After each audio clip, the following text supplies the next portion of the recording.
Oggi per me era importante condividere la necessità e quindi avere la serenità e la tranquillità che se pongo la questione al governo ci sarà un comitato del sì. La vicepresidente del Veneto, Elisa De Berti, chiede una grande alleanza del mondo istituzionale, economico e sociale del territorio per far inserire nell'agenda di governo la questione romea.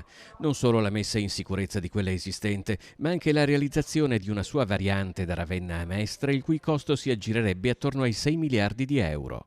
Ma il territorio deve essere favorevole, perché se io chiedo al governo di intervenire su una variante e poi quando si parla della variante, scusatemi, però televisioni e giornali danno voce solo ai comitati del no, cioè il governo mi dice ma scusa, ma tu mi poni la richiesta che il territorio non la vuole. La variante è ritenuta necessaria perché la Romea è percorsa ogni giorno da più di 25.000 veicoli, di cui il 20-25% sono mezzi pesanti e negli ultimi 2 anni, secondo i dati ANAS, si sono verificati 96 incidenti con 9 morti.